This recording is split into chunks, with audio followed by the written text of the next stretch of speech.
Hello and welcome to FinTech Talk. I'm your host, Charles Orton-Jones. Today we're looking at the role of AI in banking. There's a tremendous amount of hype around AI, but the gap between the theory and practice is immense. So we're going to find out what banks could and should be doing with AI. And to research this, we have assembled what I think is one of our strongest ever panels for FinTech Talk. So without further ado, let me introduce you to our experts. We have Marcel Kramer. Marcel is Director of Data Engineering and Gen AI at ABN AMRO. As I'm sure we're all aware, ABN AMRO is one of the leading banks across Northwest Europe in retail, private, and corporate banking. Marcel, if you turn your mic on. How are you doing, Marcel? I'm good, thank you. Good, and I love your background. And we have Anthony Morris. Anthony is Chief Industry Innovation Officer at nCino, which is one of the world's leading cloud-based banking platforms, covering just about everything you can do in banking: credit origination, portfolio management, compliance, automation, even ESG. Anthony, so good to have you with us, sir. Thank you very much. Happy to be here. And completing the panel, we have someone who's been on the show before. We have Christian Hull. Christian is Senior Consultant at Experienced Edge Associates. Christian not only is a consultant in banking and fintech, he actually has his own podcast called AI, which looks at breakthroughs in the world of AI. So Christian, AI is something you live and breathe every day. Pretty much, yeah. It's actually great. It's great fun to be back here. I really enjoyed it last time, so I was very excited to be invited again. I must have done all right last time. Fantastic. Well, we have just a great subject today. As I say, it really is about the gap between the theory and the practice. A lot of hot air around AI. In fact, we were looking at an article in International Banker talking about the need to make that leap from theory to practice. So, Christian, perhaps it's such a hard question to begin with. Perhaps you could just give us a summary, where banking is right now with AI, because a lot of our viewers will know what goes on in their organization, but they may feel, God, everyone else is way ahead of us. Everyone's using Gen AI nonstop. I mean, is that the case? No. Simply put, no, it's not the case. In the biggest, richest banks, the ones who've got very, very big budgets, over the last 2-3 years, they've all been putting together significant, data science teams, which is, the data scientists, it's the technologists who support the infrastructure for it. It's, training up your risk people. It's training up your business people, because, there's no point having all of this amazing stuff if you can't find business use cases that are actually valuable to the business. So all of this has been going on, and there's a lot of noise about that. And a lot of these firms are getting increasingly vocal about the AI capability.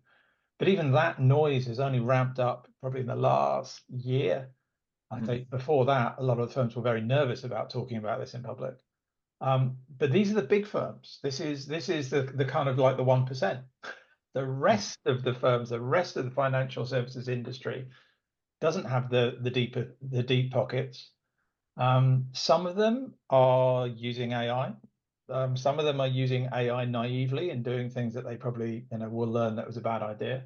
But an awful lot of them are still sitting on the fence. But I think kind of to your first question, there's a lot of FOMO. There's a lot of fear of missing out going on, that people think that everybody's doing it. But the truth is, everyone isn't very deep in this yet. Everyone, most people will have some AI, because if you're a CTO and you don't have any AI in your shop right now, it's really embarrassing. So they'll be doing something, but is it quote unquote real? And I think that's something we can talk about. Oh, it's fascinating. Okay, well, let's find out what what maybe goes on at one of the world's leading banks. Marcel, perhaps you could just give us a clue as to what's happening at ABN AMRO. I mean, you're the guy in charge. What is actually happening with AI and even Gen AI at ABN AMRO? Yeah, so to the point about AI, I mean, we've been doing artificial intelligence or machine learning models for quite some years so far. So we've been applying that into many of our processes over the last years already. And like a year ago, I think that we started to look into experimenting with Gen AI specifically. We have our strategy and an innovation department that actually created some flagship use cases quite successfully. And that really sparked, I think, the idea within our board to also embrace this topic, because this is really seen as a kind of a lever in our in our strategy going forward. We actually experimented a little bit further, and we try to really also socialize the results. And what you see now is that we have quite a long list. It's around 90 to 100 use cases that we have actually collected from all ends of the organization, and we're now trying to figure out which are the ones that looks most promising and where do we really want to focus and prioritize on. That's, I think, where the program that I'm leading also kicks in, because it's really shifting from sort of incubation now into more a kind of a scaling phase, where we really want to do those things that really matter for us, that are in line with our strategy, that really deliver us the value in the various ways that we could define value, basically. So can you give us an example of something really cutting edge you're doing with AI? Because the term is so broad. I mean, you could even argue some of the things Excel does is AI, or certainly would have appeared so when it appeared at the time, some very basic functions. But that's maybe not what we're talking about. So give us an idea of something elaborate and cutting edge that you guys have been working on. Yeah, so there's two things that I think are very promising. The first one use case that we did is we really we augment the work for our customer contact center operations. There we have tons of calls every day from people having various questions that we need to answer. But we need to always, of course, capture what have we discussed with our customers, and there GenAI kicks in, because there's a transcript on the background being generated by the AI tool, and that is being automatically suggested to the agent as a summary. The agent can look through the summary and then can puts it away in our CRM system, and that saves quite some time. And the beauty of it, it also helps the agent to focus on the discussion with our customer, because normally the agent needs to think about, how can I be empathic? How can I also make sure that I capture the right notes? And how can I look up information that I need to have at hand to answer the questions? Now, the summarization part, that is all out of the way, because the system does it for you. And one of the other things is that we're really now looking into getting some sort of a document intelligence type of capability in place, where we can read through unstructured documents, because we have a lot of processes that rely on that. And that we allow that for the GenAI to do so that our employees can just work with the results and just validate the results, instead of doing all the hard work by reading through the documents themselves. I think those are very promising. Yeah, you make that sound so useful, so practical, and reliable too. Sort of use cases where everyone can be reassured that's a really good application. Anthony, perhaps we could bring in Encino, because again, I know that you guys do tremendous work in AI and ML, but perhaps you could just tell us, the work that's involved in your products. Well, it's really interesting, because when you think about it as a supplier of solutions to the market, right, where we are, applying and interpreting artificial intelligence and concerns around data and regulation, and having to find the right application of the technology for the moment in time, right? It's not a, here are, hundreds of different scenarios where it can be applied. It's like, what are banks required to do today in terms of their business priorities, and work backwards. And if the technology, whether it be machine learning, predictive intelligence, Gen AI, sort of sorting through hundreds, if not thousands of documents, where can it add the most value? So we take a lens of, like, obviously across the market, and then we interpret that and prioritize it. And what we found is that it's all about the use case. It's all about the business value. It's not about, AI for AI's sake. And I don't think nobody's saying that, but with the hype, sort of the focus on the value and what it will actually do where it counts, right? Will it, take a back office user having to sort through 100 different loan documents and utterly, mitigate all of that, because that information can be accessed, interpreted, and surfaced in real time, right? So that's just like one example of something that we do, where customers, I mean, we hear it across the board. It's about driving a level of efficiency and reducing administrative or manual tasks, if not eliminating them, yet not taking the decision making away from humans, because we aren't in a world where, you know, if you think of risk classifications, especially in some of the legislation in Europe, you know, and banking and credit risk decisions have been identified as a high level risk relative to AI. So what we hear from the market and how we interpret that is to drive efficiency, to apply all these AI technologies, whether it be, you know, pick any sort of subset of AI that you want to remove administration and paperwork and shuffling and all of the sort of the arithmetic that goes on behind the scenes, and surface up the knowledge and the insights in real time to bankers to make decisions that they do anyway. Instead of a banker now having to spend, you know, a week trying to analyze a credit risk scenario, you know, they can do it in minutes. So that's where we're focused, and that's how we interpret the need of the market and then apply the technology, right?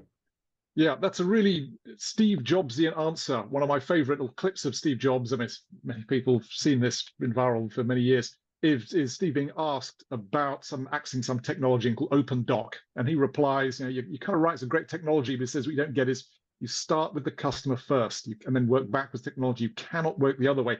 Well, I've always found that contentious because sometimes a wonderful technology comes across like a large language model like ChatGPT. And then you think, well, where could we use this? So I think Jobs, in some cases, wonderful, correct, but it's contentious. And I think with AI, there are so many breakthroughs and new technologies. And so is it not the case that sometimes you've got a great technology and then you have to look around and think, well, where can I use it? That Jobs customer need approach doesn't always work. I mean, you can, and the thing is, and I loved, you know, sort of the earlier conversation about, you know, the market hasn't really adopted AI to the extent that it can, and that is so true because if you look at, you know, the hype when ChatGPT exploded, you know, a year and a half ago in our consciousness, and the reality is that except for that 1%, and if you sort of go down to the next tier and the tier below, a lot of banks, and again, we deal with literally over 1,800 banks. We're sort of deer in the headlights type of scenario, right? Like, how do I interpret this? It's coming at me from every angle. You know, it's happening all over the consumer world. We see how it's being applied in other industries. But you know, the reason the penetration and sort of the impact is really on the peripheral, right? Not sort of the hardcore transactional risk analysis, you know, type of things, is because these are still banks. Everything is still regulated, that, you know, risk conservative by nature, right? So when you stand back from the hype, and this has very much been our conversation with the market, when you stand back and you park the hype and you say, what are your priorities this year? What are you solving for? What parts of the business, what customer segments, what business processes, et cetera, then you can have a logical conversation and say, here's how the technology can apply. Oh, and by the way, maintain you in a sphere of, you know, you're not going to get burned by the regulators. You have explainable AI, you have a sort of glass box, so you understand what's going on. And that becomes a much more palatable conversation as opposed to just rushing to see what, you know, sticks against the wall. And I think Marcel said it best with 3,000 use cases, or I forget the number, I think it was 9,000. 9, I thought it was. Yeah. Sorry. 90, 90. There we go. So you have to take a very methodical approach to it, and it can be like the hockey stick curve over time in terms of the adoption, but it's bank, so it's one step in front of the other. Make sure we're not going afoul of our own compliance and audit and regulators. See the business aspect, you know, build out the infrastructure over time, because yeah, the hype is this could change banking radically, but nobody's jumping into that into the pool overnight.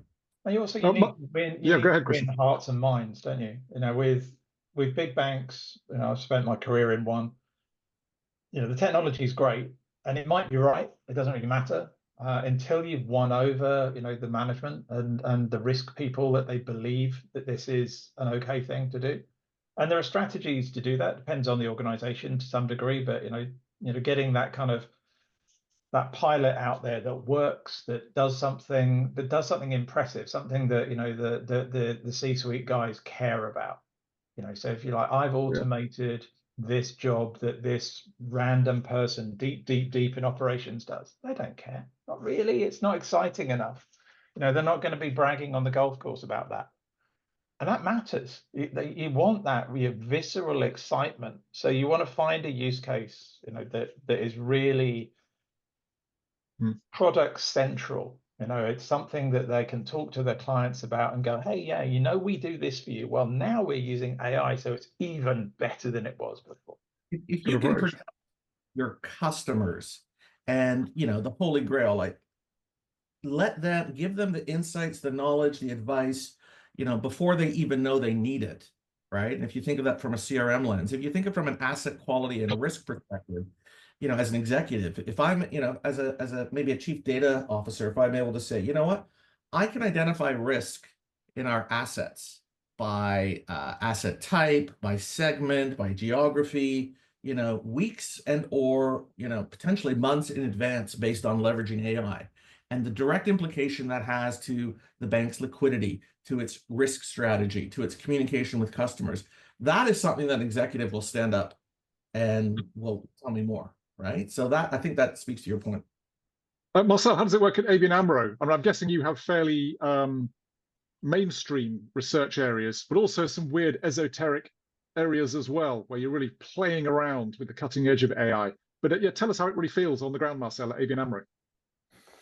Well, I think a little bit back to what a bank is about, right? A bank wants to, of course, bank usually has a lot of customers who we want to excite, right? And we want to make sure that we offer them the right products that they feel that they are known. But of course, we have so many customers that we don't know them personally. And I still believe that based on all the data that we have from our customers, we can become a personal bank in a digital age, right? We believe that if we apply the data and the knowledge that we have from our customers in such a way that when you're phoning with your bank, with your advisor or with your banker about a service call, or you want to understand the product better, that if we can serve that banker with some of the knowledge that actually the customer is not aware of, that there's actually something going on there, then we can wow the customer. So that's on one hand, I believe, some of the areas that our board is curious after. How can we wow our customer?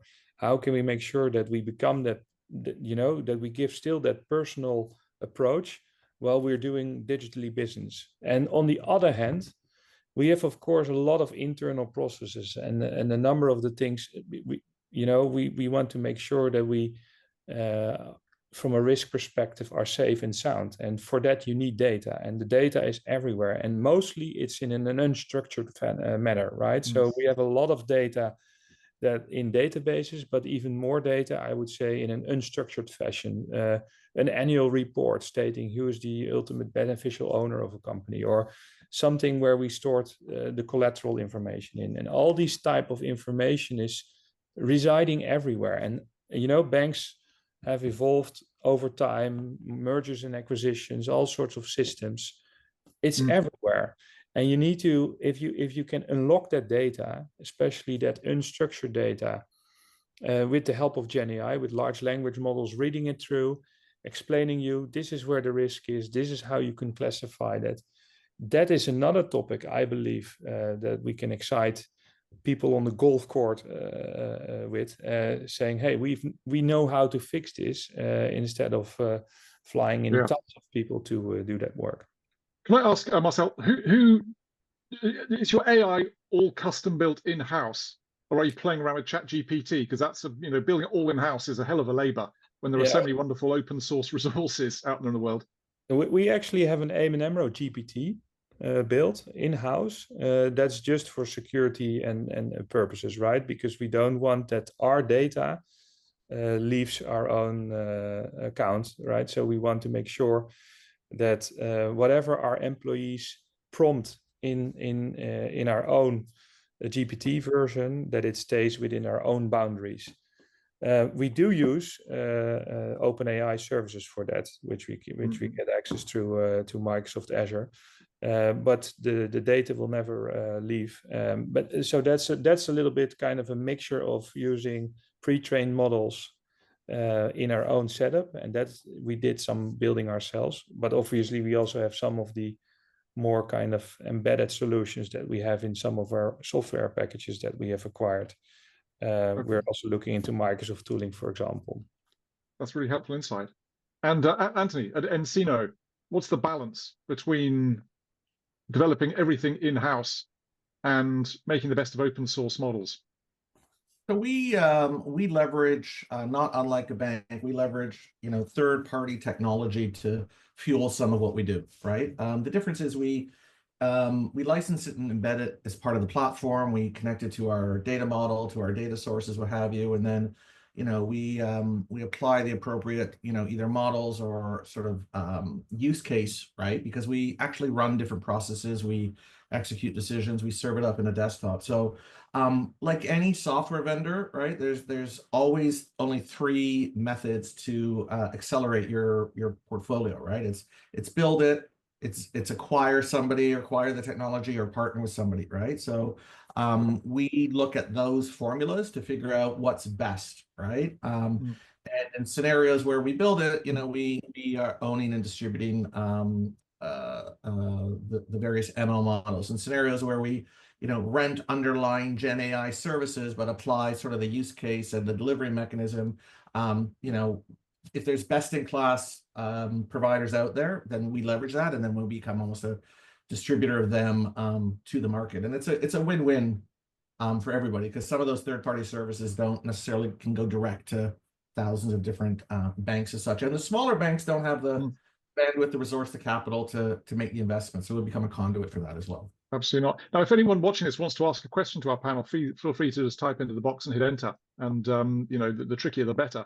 But a question I'd like to ask, and we'll start with you, Christian, is to flip the whole conversation on its head, really, and ask, what should AI not be doing right now? Now, I remember the rise of robo-advice, which, as it turned out, mostly was click a few boxes and we'll give you one of 5 potential investment options.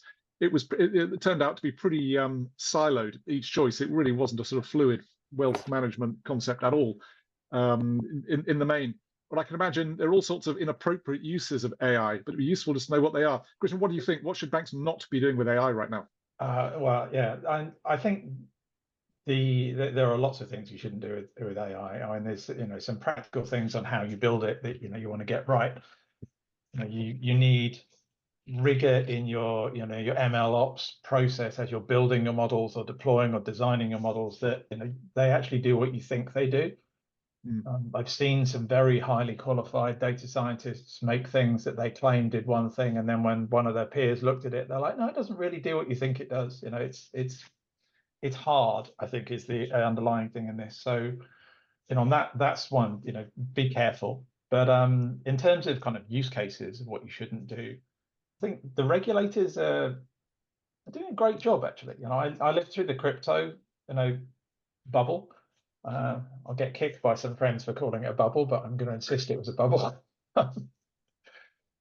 The regulators were caught with looking the wrong way, and they kind of struggled to catch up and made lots of strange decisions, and there's no kind of global agreement. When we had this big AI explosion or kind of Cambrian type event, I really noticed all the regulators were all singing from the same tune, wildly politically different, regulators, China, US, Europe, all basically saying broadly the same thing.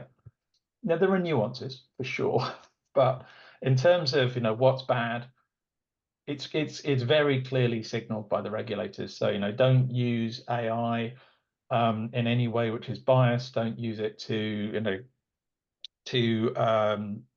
try and trick people, and that kind of thing. So don't use it to manipulate your clients. And this is a technology that definitely can be used for that. It will do that. In fact, I've got a white paper somewhere, a big pile of paper you can't see on my desk, but in there somewhere there's a white paper on exactly that.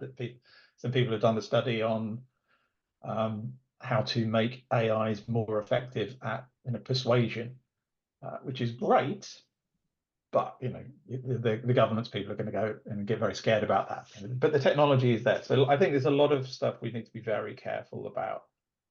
But I definitely say, the first piece of advice there is, go read the EU AI Act, go and look at the US regs, wherever your regs come from. go be friends with your people, your compliance people, because they're going to keep you safe.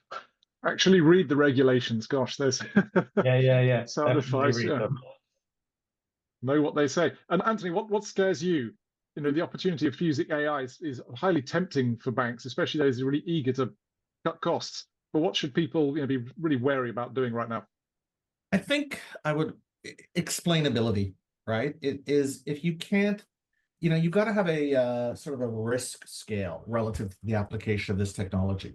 And you've got to be able to define your risk thresholds. And that's why we're seeing the embrace of it being what I call on the peripheral, right? Like edge use cases where it's driving efficiency and some of the things that I said earlier. When it starts to, when our customers are saying, hey, can you help us, apply it to make these decisions, or, you know, um, anything that sort of remains unexplainable, right? We would not advocate, right? Which is why we structure what we do with the concept of explainability and glass boxes, if you will, so that as regulation, which is always never sort of ahead of the curve, it's always years behind.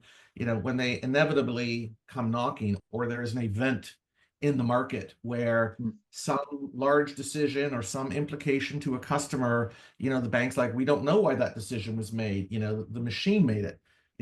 Nobody should kid themselves. An event like that will occur, whether it's a month, a year, 2 years from now, and the whole industry will pause and regulators will pounce. So what makes us scared is ensuring that our customers aren't going down a path that could cause such an event. If you can't, Can I just jump in for a second there? Because yeah. I largely agree with what you said, but there are exceptions where it doesn't matter. So there are things you can do with AI where the fact that the prediction is non-explainable just doesn't matter. So like OCR, optical character recognition, the technology that allows you to pump in a fax and read it. Can you explain how the model is reading those pixels and coming up with the letter A, B, C? You can't. And do you care? No, literally don't care. Doesn't matter. It's a silly example, but that is AI, absolutely AI doing what AI does. I think, to Anthony's point, there are a lot of use cases in finance where, banks and financial services organizations carry a lot of risk. This is a fiduciary industry where we have to be very careful. Those are the places where you've got to really, really be careful. But there are spaces where explainability is not needed. And a lot of people, there's a question I see in the chat there about, operation efficiency. Some parts of operational efficiency are not places where we care if it's explainable. It's just like, if there's a man in the middle, and a lot of the, the best use case suggestions are not full automation. It's not go, remove everyone from it. It's like, can I optimize? Can I augment or optimize so that someone can do their job better, faster, easier? The man is still in the middle. The man is the accountable person. The model is not accountable. So obviously you don't design it in a way that you ruin that, but you can design things so that you can mitigate for the non-explainability. It's but it requires a full understanding of the risk. You've got to mitigate for a known risk. Yeah, Chris, that's yeah. I was just going to say that's why we advocate the concept of human in the loop for critical decisions, right? So that a human may be actioning the results that come from an AI model, but the human is making the decision, right? And if you think of like in our case, we do something called auto spread. So financial spreading, when you analyze a bank's financial statements, right? That's a tedious manual, arithmetic-based task that AI is perfectly able to like take 95% of the process away and just surface the results for a human to make a decision, right? Or, if all of the results equal, the stated covenants or ratios or what have you, that is a non-biased, black and white arithmetic-based decision, right? Nobody's going to argue with that. But if it's interpreting and saying there's, trending here or something softening or the business doesn't look good, right? A human needs to be in the loop where there are critical decisions pending relative to risk, customer experience, asset quality, etc. Perhaps Wow. maybe one more thing to add, because I find this a very interesting discussion. We talked about human in the loop, etc. But I think one of the things you also should definitely avoid, and that's also, by the way, of course, perfectly described in the EU AI Act, is profiling of your customers, for example.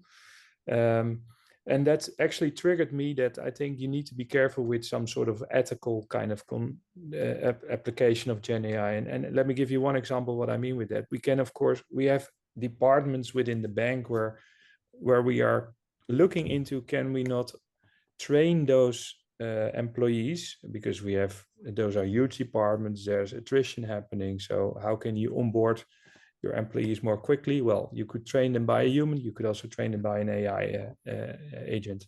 Perfect example of how to apply that.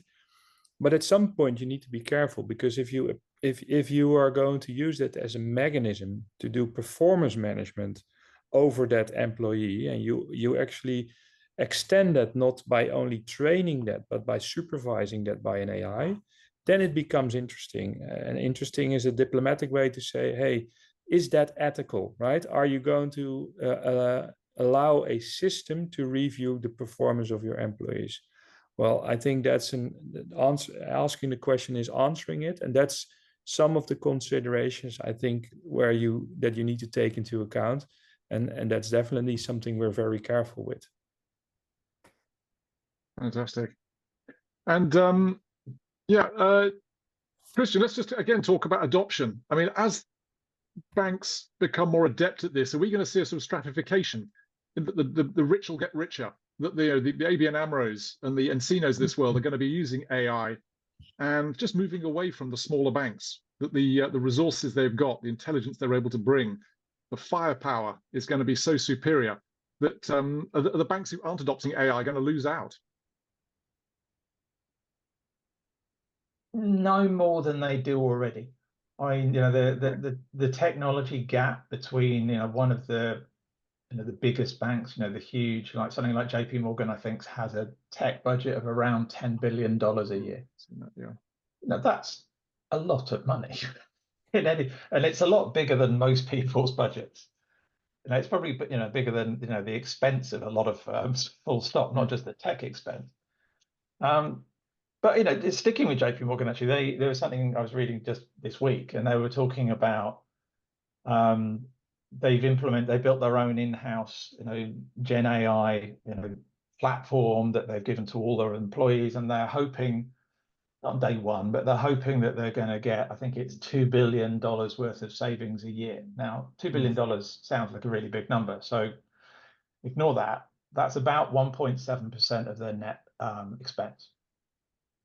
So, I've spent a whole load of my career doing process re-engineering and stuff, and a 1.7% improvement, I'm like, yeah, okay, I can buy that.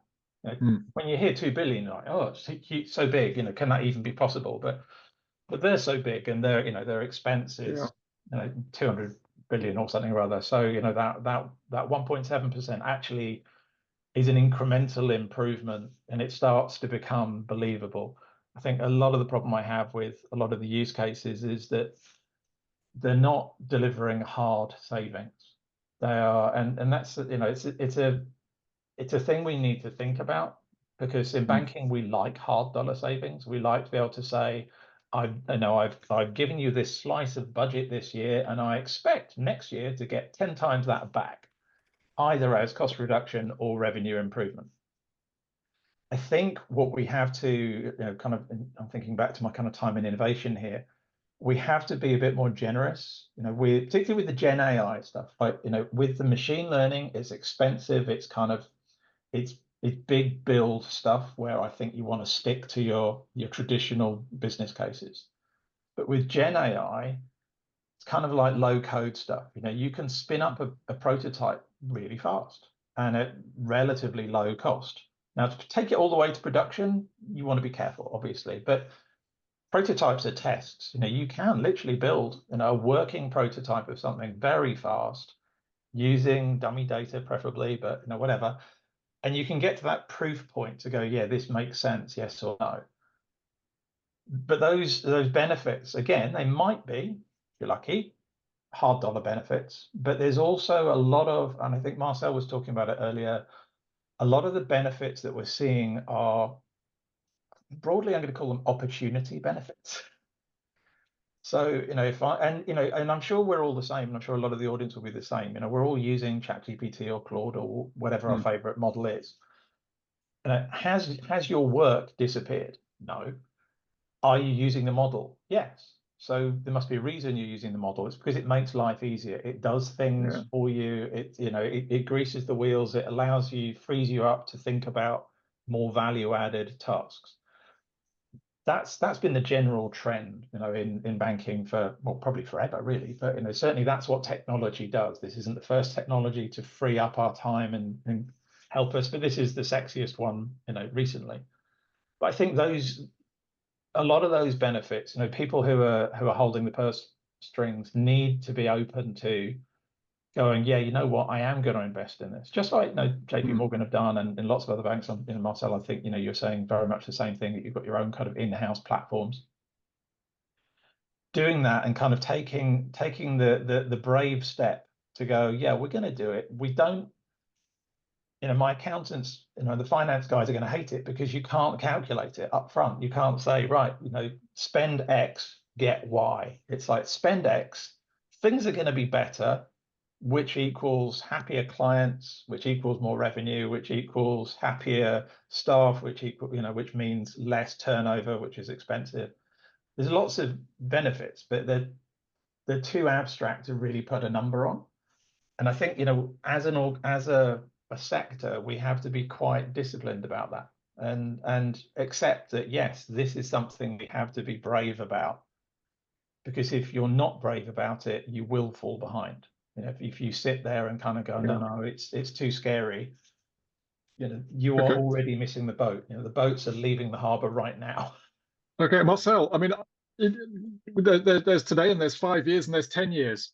I mean, in your kind of wildest fantasy, what can you imagine AI doing? I mean, I come as a huge techno optimist. I see journalism, my own profession, being absolutely crushed by Gen AI, to the point where people in their 20s cannot write an article. They'd outsource it. And I even mentored a university student who submitted his thesis, and at the bottom it had, "This has been written by Gen AI, ChatGPT," which I've crushed my heart, to be honest. I told him, don't do it, but we're different generations. So Marcel, give us 5 years, give us 10 years. Well, I think so. First of all, so maybe two things to say about this. In 5 or 10 years, this technology will be more commonly seen, right? I think that it's so fresh. It's 1 year down, and it's talking about Gen AI. In 10 years' time, the adoption should be much broader, much more intuitive, etc., than we currently see. We see now the potential. But I really think that we have a long way to go. We have at ABN AMRO, I think it's around 22,000 people we employ. That's just reflecting society. People, youngsters, up until people close to the pension. The adoption rate is at this point in time really different than how I expect it will be in 10 years or 5 years from now. So that. If that continues with the same pace, we will definitely going to see a lot of adoption across many processes. Content-wise, I believe that if we are able to nail within the boundaries of responsible AI the way we advise our customers, ultimately what I can imagine that customers themselves also have some sort of representation of their own kind of personality, right? So if you really think this through, can kind of an avatar or can kind of a virtualized banker driven by AI talk to somebody who's representing, or somebody, I have to say, a Gen AI representing a customer, and can they together figure out what's best from bank perspective and from consumer perspective, from a customer perspective, on the next step of the product or service that we're offering? That would be really exciting, because then, yeah, you leave your financial, as a customer, you leave your financial hassle to your own AI assistant, and your own AI assistant talks to an AI solution from the bank. Interesting, AI right? to AI. Exciting thing about that is it because the technology is scalable. You know, if you once you've built that model, you know, so you replicate your best private wealth advisor. You build a virtual version of that person, and you've got that agent. To scale that to 1,000 people or 1,000 customers or 1 million customers is really not that difficult. But in a societal impact point of view, you know, at the moment there's a lot of financial services, sorry, that are only available to the 1%. You know, they are getting superior advice, they're getting insights, they're getting all sorts of stuff. This is a technology that has the potential to democratize Absolutely. that access, and that's pretty exciting. Yeah, It is. Anthony, just to get your view, you know, 5 years, 10 years, at the moment we're being pretty cautious about this stuff, but in your wildest dreams, what's going to happen? Well, I think you have to take into account that, you know, there's a generational component here, right? Like if you think of the senior levels of management of the banking industry, you know, moving into the hands of a younger demographic, if you think of the digital, you know, digital behavior of the younger generation, like their acceptance and willingness for this technology, whether it's direct or invisible, right, will be a lot more palatable than, let's say, people in my generation, if you will, right? I think the one consideration that I would look at is that banking, financial services it's a human business. It's an emotional business. It's not a commodity as such, right? And when you come to the emotional sort of quotient of how people deal with their money and have to make decisions, you know, my perspective is people will always be needed for those emotionally connected conversations, right? I think the biggest money where I would place a bet is sort of the mid-office. If you think of the array of mid-office activities and administrative overhead, and even with latest technologies, you know, people still doing tasks, I think that is ripe for major disruption, right? Now, whether that means a reduction in FTE, whether that means redeploying the capital somewhere else, to be determined. But as a financial services institution where growth may be limited based on economic considerations, you know, where is it easier to affect the bottom line? It's cost. And clearly all AI technology has proven itself to be spectacular at removing administrative overhead. So that's the space I would watch the most, right? And I think the number of people and the time it takes for complex tasks will be reduced. Obviously, the simple decisions, the simple criteria sort of on the retail side, I think is clearly on its path. So there's an inverse relationship, right? The simpler the task and the decision and the process, the easier it is AI to apply it without going afoul. The more complex, it will take time to weave itself in. Okay, well, we've got 2 minutes left, really, but we have, I've got just one last question, which you are unprepared for. This is a hand grenade from outside our normal sphere. I've been writing about quantum computing. I interview quantum processor makers, and some of those processors are just starting to go online. Inflections, Hilbert, IBM have 300 qubits stable, 1,000 qubits theoretical. And the argument is one of the big markets is going to be financial services. I've not really heard of anyone in the financial services get interested in quantum yet. Christian, have you?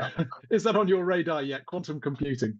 Yeah. I you know, in honesty, a year and a half ago, I just thought it was some kind of sci-fi thing that wasn't really happening. Yeah. Then I went to a quantum conference and it blew my mind.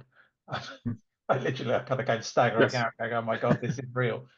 And then kind of ran around talking to lots of people in the bank. Yeah, it's definitely real. It's definitely coming. There's lots of good use cases for it. A number of banks are very active, for sure. Not all of them, rightly so. This isn't a technology that's useful yet, but it is a technology that will be useful, and not just in terms of decryption, which is kind of like the nightmare scenario that everyone talks about. Quantum communication is huge. That's pretty cool, and that's I forget. sorry, I can't remember which bank it was. I know have built some very meaningful pilots, that technology. At least a year ago, they had working prototypes where they could communicate over, I think it's 100-mile range, using quantum communication. So yeah, they It's are a fun using subject. it. Yeah, It's a fun subject. Anthony, is quantum on your radar yet? From a an industry macro level perspective, right? That the exponential computing power suddenly takes AI, or potentially in time could take AI to places that are only predicted in movies, right? But with all hype technology, the banking industry is typically the last to consume it, without, like, obviously with the exception of various outliers. So it has the potential to revolutionize everything with the power of the computing possibilities. So exciting, concerned, opportunistic, fearful, sort of all of them together, right? Yes. And Marcel, are you talking to any of the processor makers, any of the quantum consultancies yet? I don't. I know that my CISO colleagues are definitely monitoring this from their profession, but I'm not aware of any use case that we're currently running with that technology. No, I can't tell you. I talked to a wonderful company called Phasecraft a couple of weeks ago, and they're a quantum algorithm developer, and their chief engineer, Joel Claassen, told me it's still not clear whether these chips are really going to deliver anything useful. Says if you're honest in the industry, I asked him if he's pessimistic, and he said, "No, I'm an engineer. I'm realistic." So yeah, it's still the noisy intermediate stage that we're in. The qubits are unstable. We will see. It'd be wonderful to do a FinTech Talk episode on quantum, I think. But we're back next week with the future of Lendtech in driving successful outcomes. That's 4 p.m. UK time. But that was an illuminating, really practical discussion, I think. So from myself, from Christian, from Anthony, and from Marcel, thank you for joining us at FinTech Talk. Goodbye.